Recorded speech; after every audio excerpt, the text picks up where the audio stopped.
Hey, I just called for a thing. Yeah, can you hear me? Can you hear me? So I just called for a thing from this whole thing. Like, we can try to do it. I've got to pick a fight. John.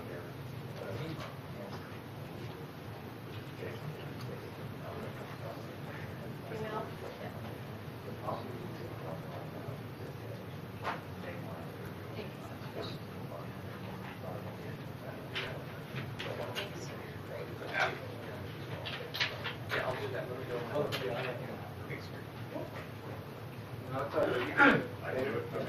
Okay, Jay said we can do it. I'm going to be able to do it. Yeah, I said it'd be fine, so. Oh, fine.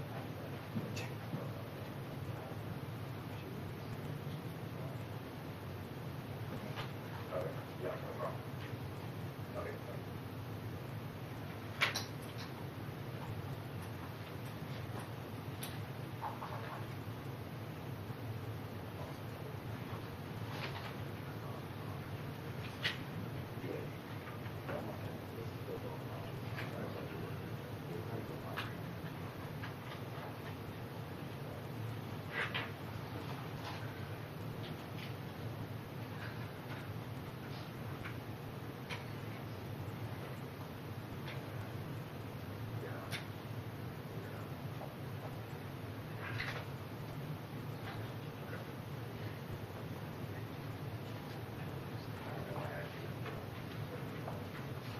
John, you're right, be up here.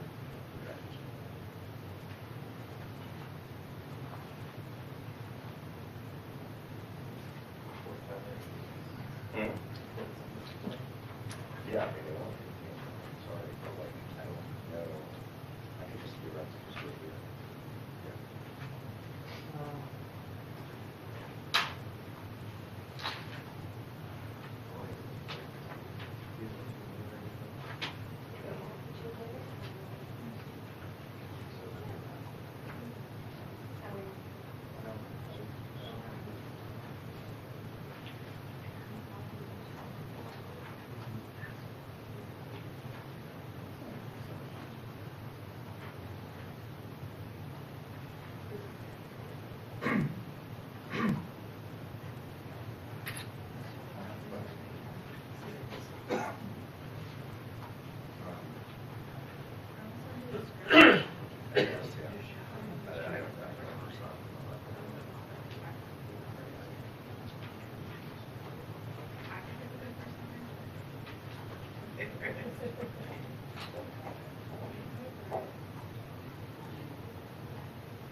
Good morning.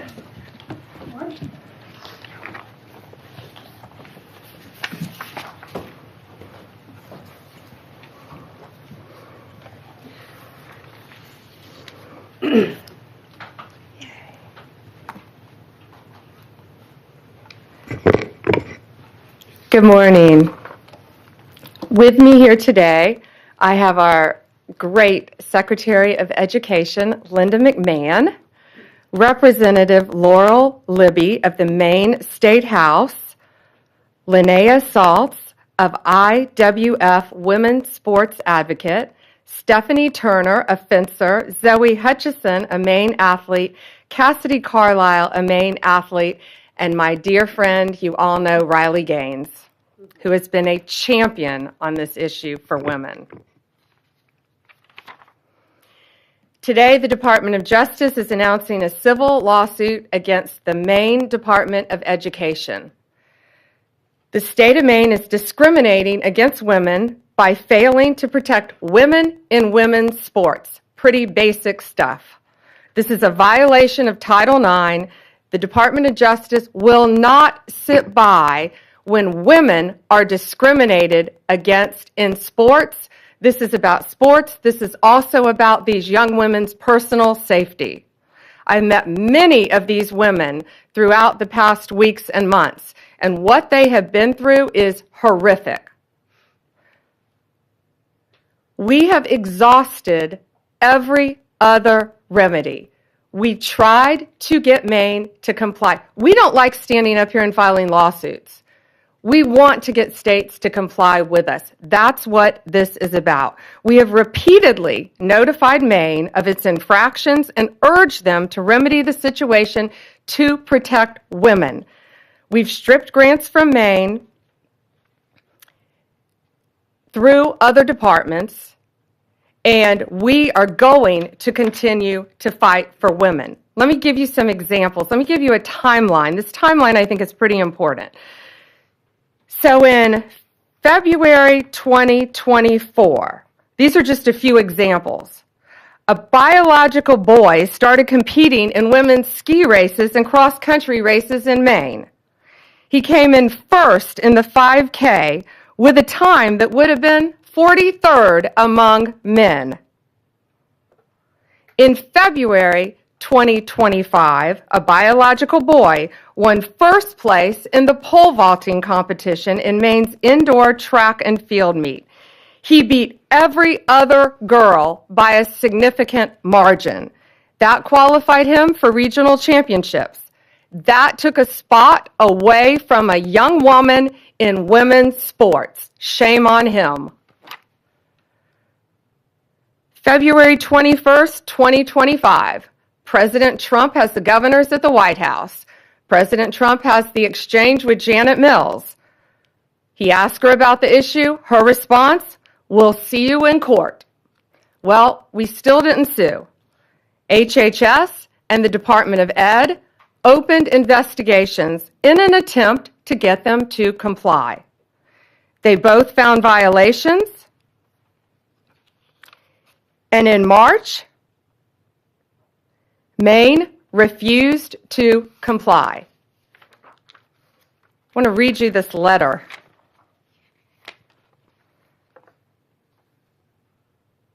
This is from the Maine Attorney General to the Department of Education. We will not sign the resolution agreement. We do not have revisions or a counterproposal. We agree we are at an impasse.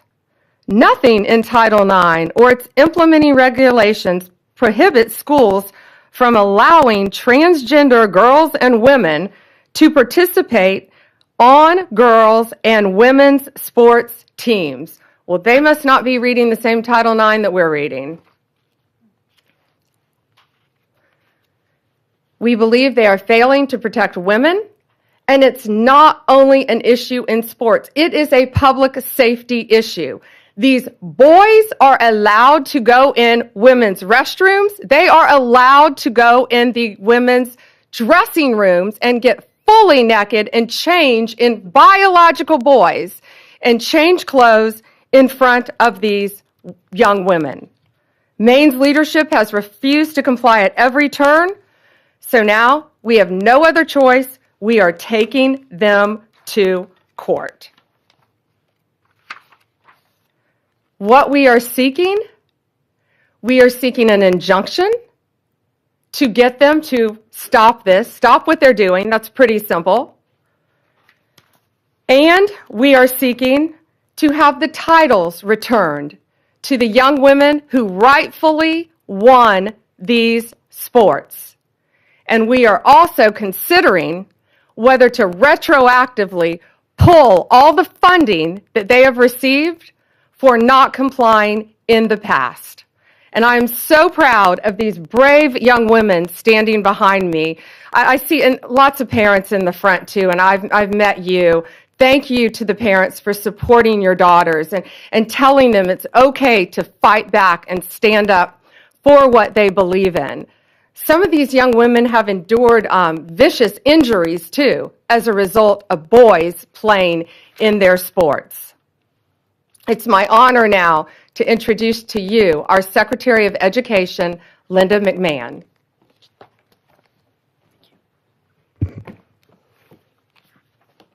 Good morning, everyone.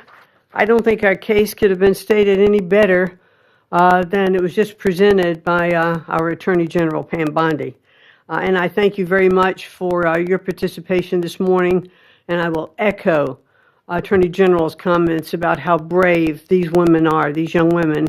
And of course, Riley Gaines has been a staunch advocate for the Title IX infractions, since she came on board, and we're so proud to have Riley out there as such a prominent spokesperson. So today we're announcing a weighty development in the Title IX investigation into the Maine Department of Education.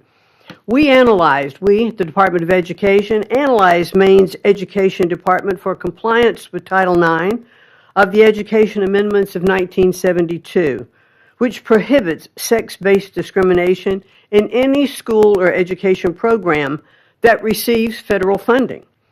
Unfortunately, our investigation has found that Maine continues to willfully violate Title IX and to strip the civil rights of female athletes in the state. And as Pam alluded as well, It's not just about their civil rights, it's about their safety. And we, after our investigation, we found we really had no other choice. We thought the infractions warranted turning them over to the Justice Department for their further investigation. So how do we get here?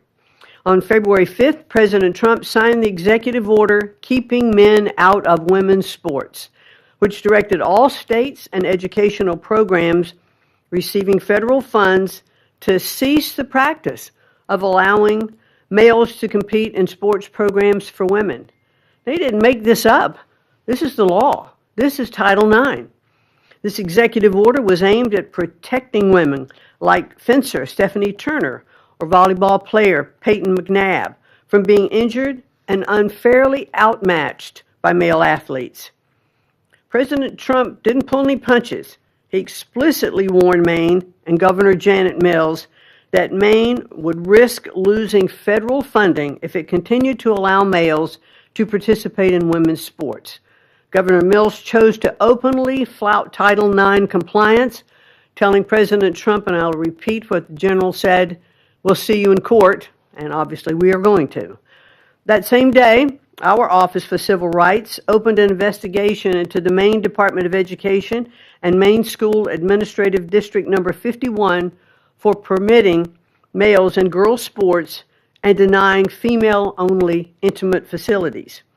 The department's investigation confirmed Maine's Title IX violations, and we offered Maine leaders multiple opportunities to change their policy and to protect women in sports, and they have refused.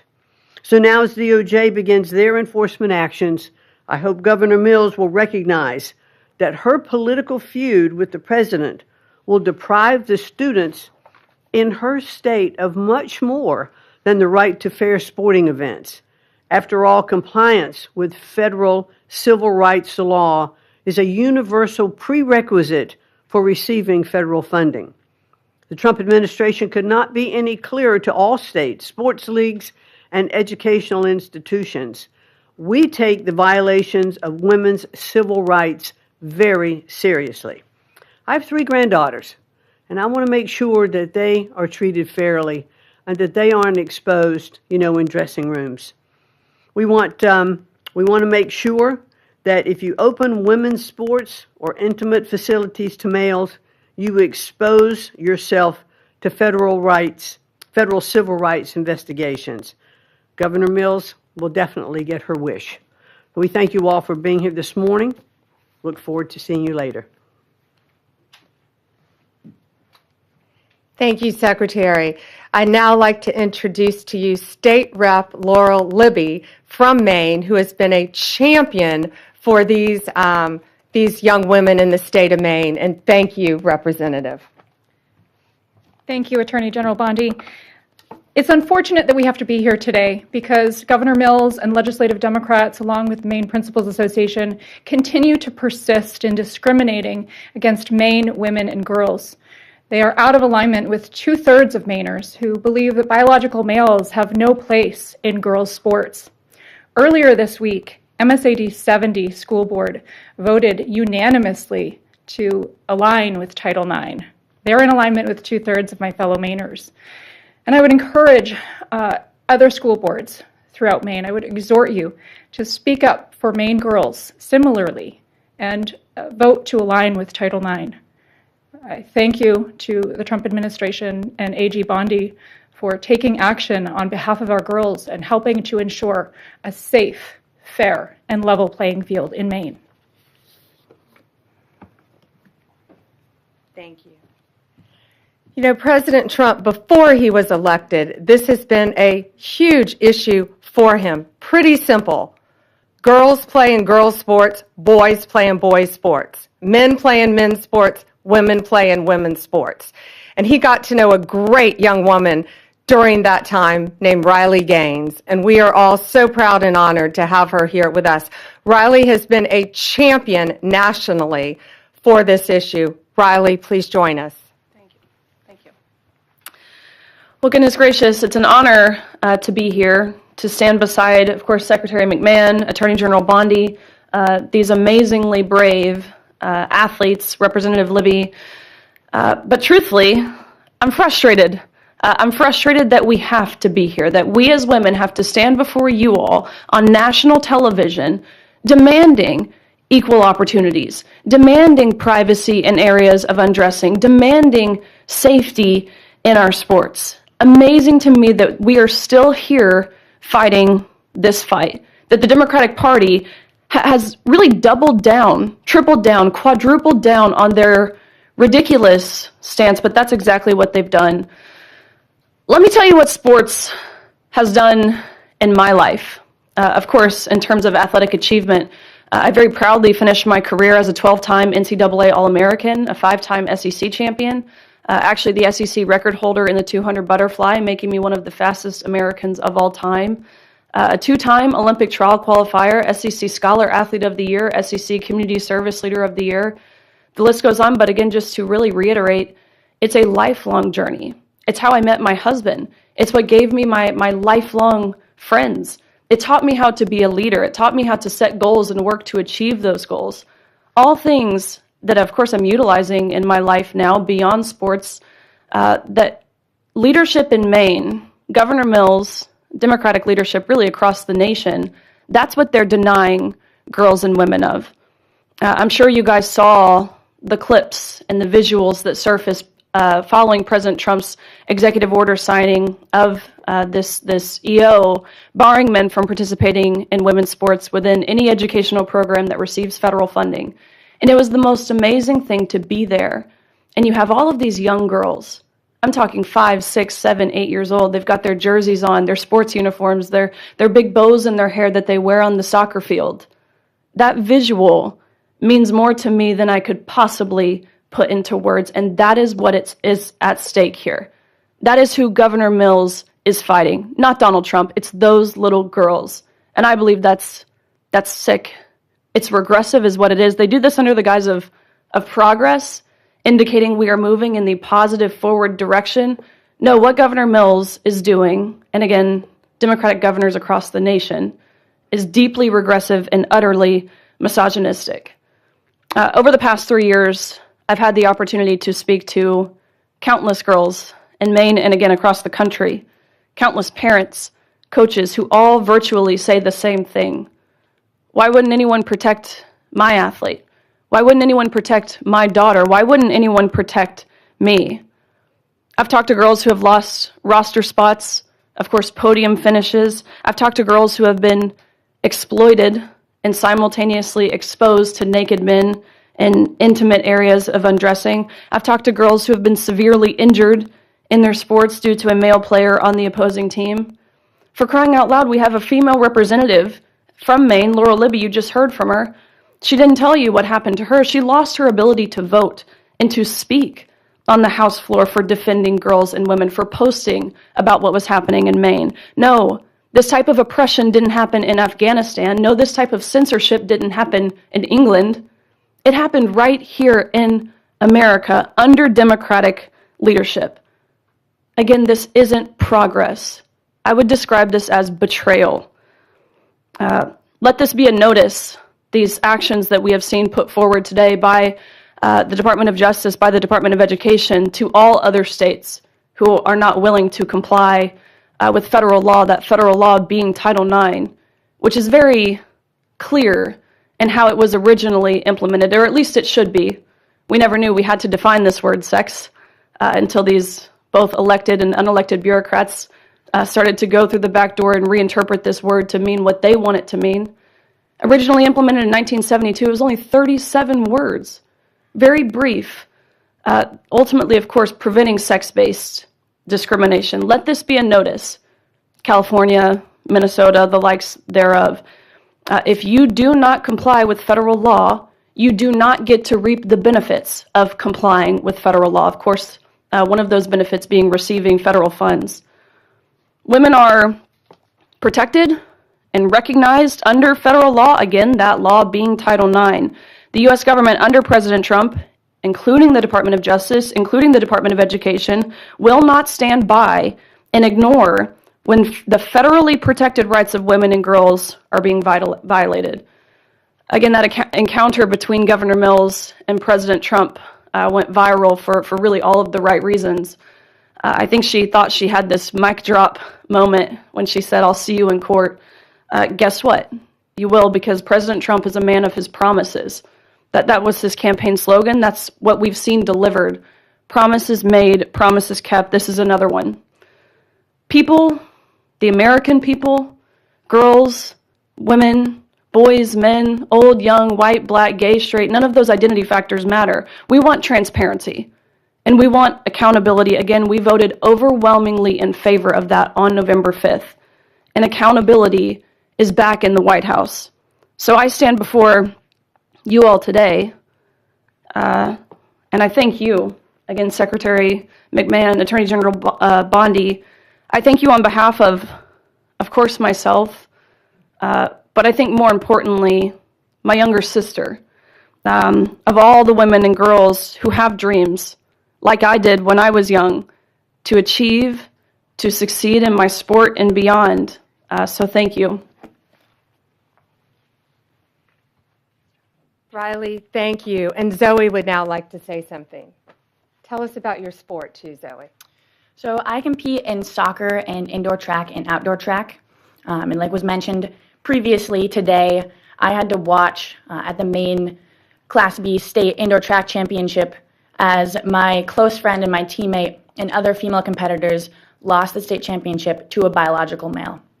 And this was heartbreaking for me to have to watch. And Riley said that it's betrayal, and that's what it is. It is the job of our elected officials to protect our young female athletes, and they have failed to do that.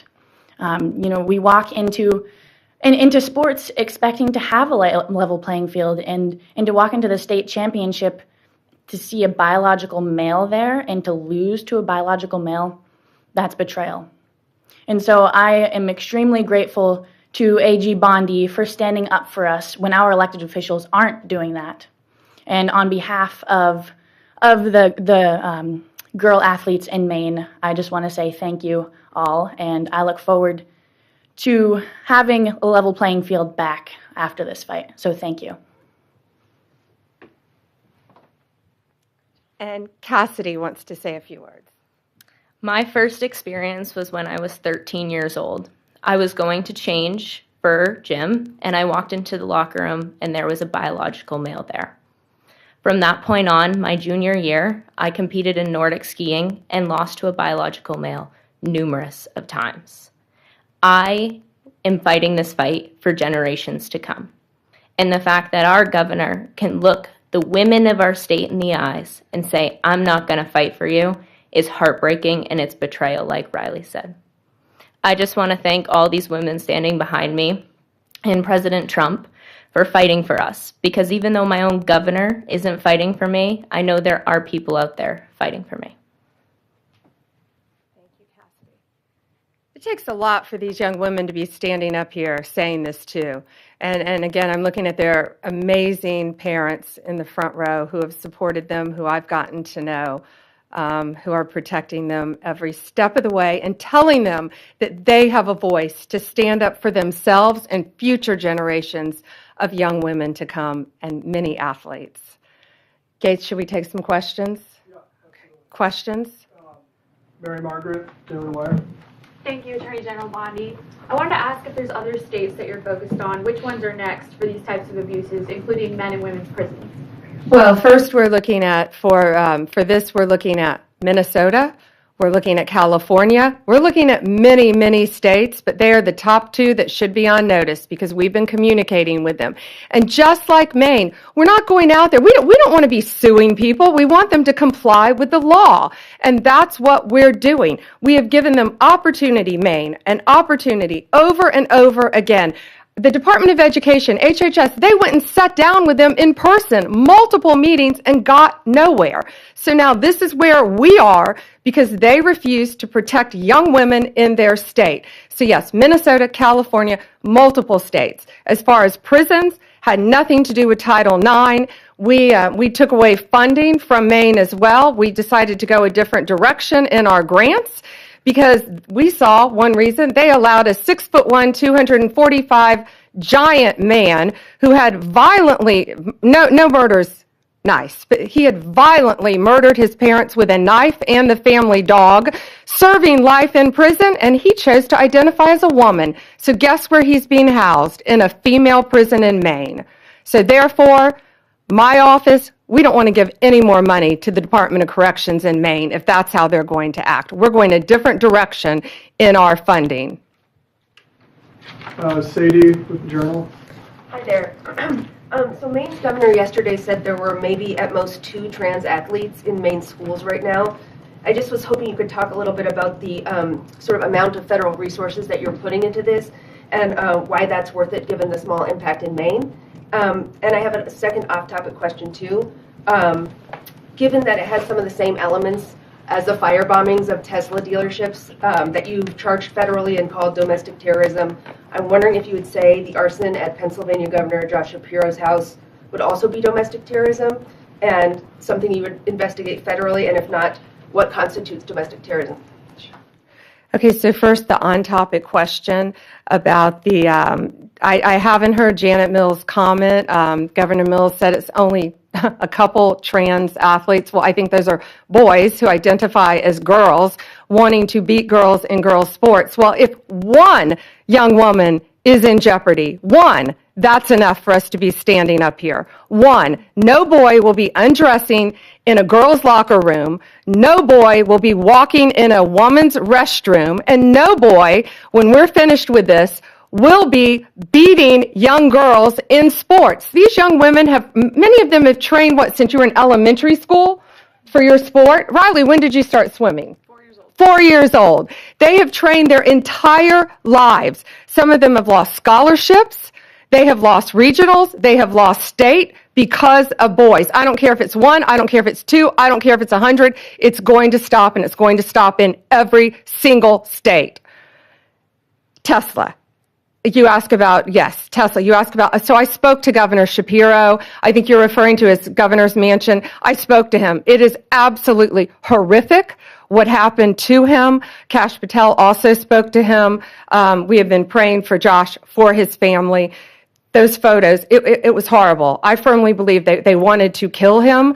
The defendant allegedly said he was going to use a hammer if he could have gotten to the governor. I've known the governor many, many years.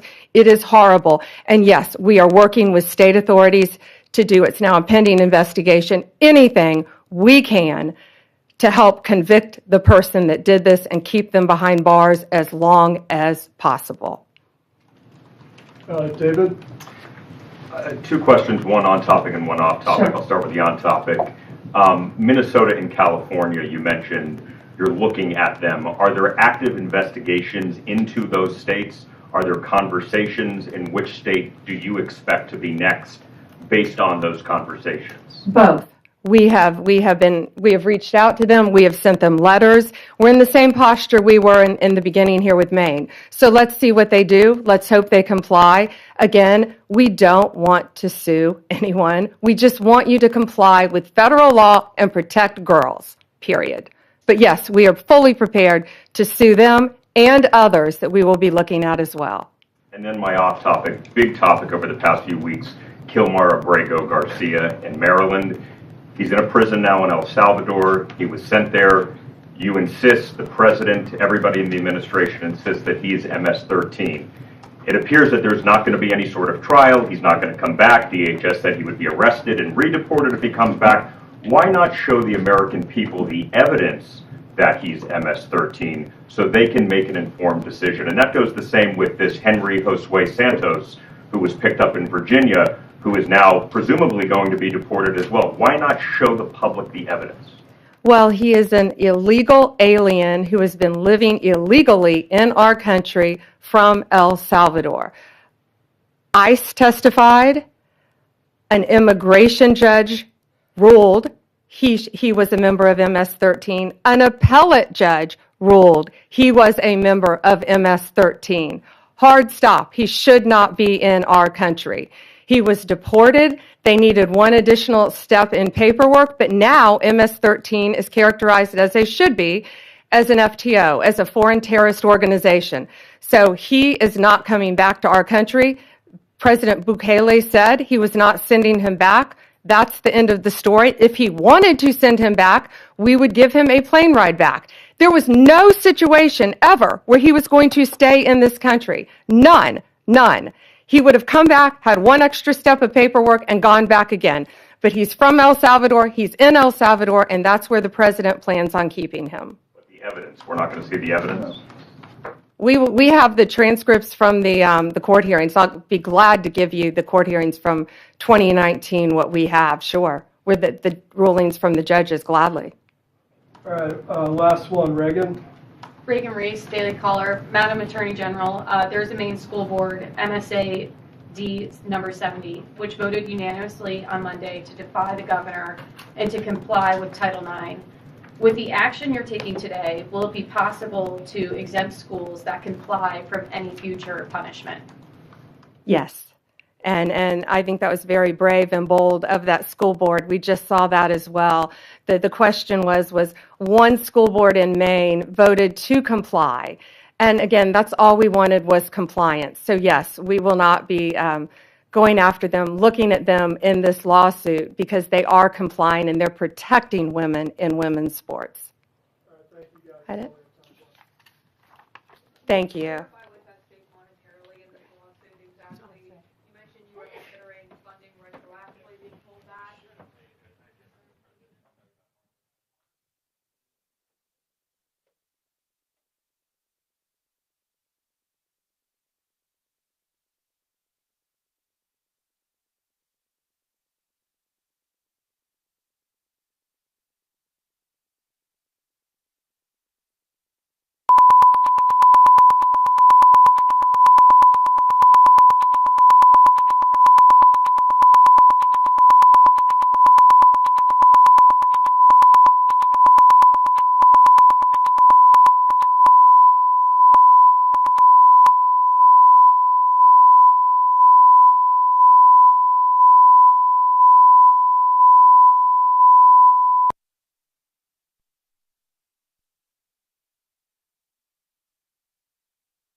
Well, right now, I'm at Borgata.